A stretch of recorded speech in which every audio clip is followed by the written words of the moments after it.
Hey, summer is just around the corner. But wait, did we even have a spring this year? Or did we just experience a prolonged winter and skip a season? When you look at the real estate stats over the last few months, it's hard not to come to this conclusion. Spring market? What spring market? This climate change crisis is really making my head spin.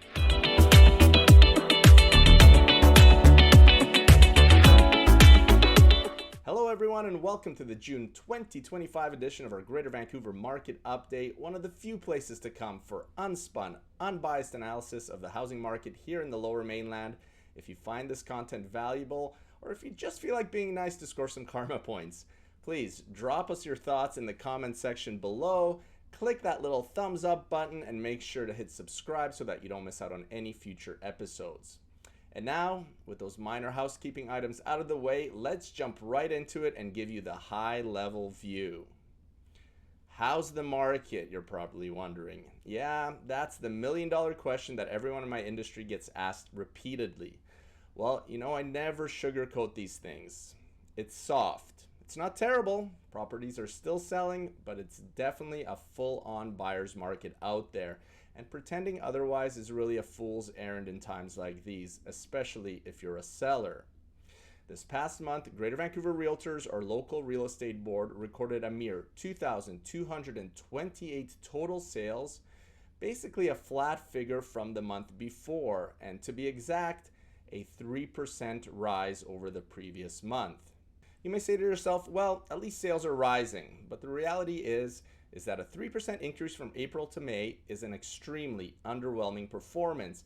In fact, May sales were 30.5% below the 10-year average for the month. This is not an insignificant amount. We are literally talking about a third of market activity vanishing. But that hasn't stopped folks from wanting to move on with their real estate plans. Listings surpassed 17,000, coming in at 17,094 to be exact for the month of May. This represents a 5.5 increase over the April numbers.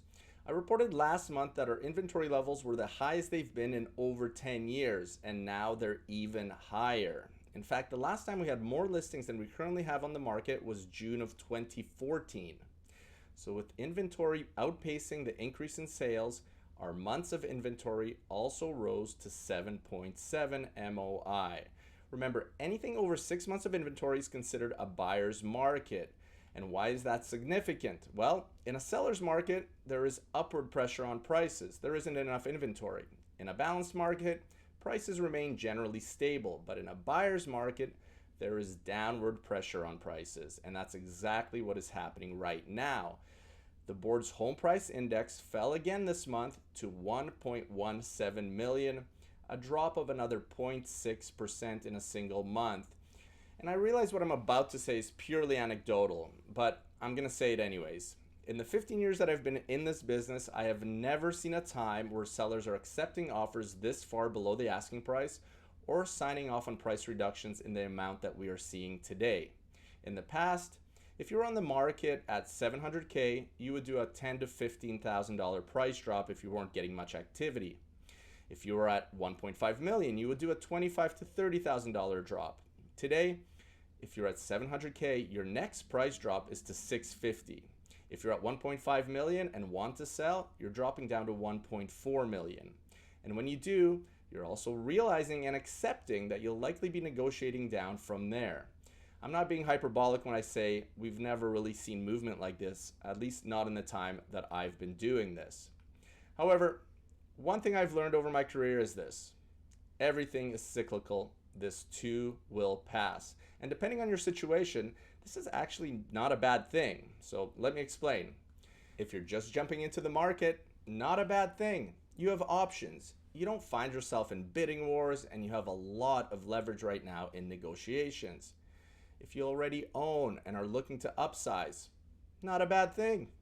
You make it a little bit less for your home than you were expecting, but unlike in a hot market, when you do sell, you're in the driver's seat at that point. You don't have to write subject-free offers. You can negotiate repairs or compensation after an inspection. You actually have time for due diligence and are in full control of the situation.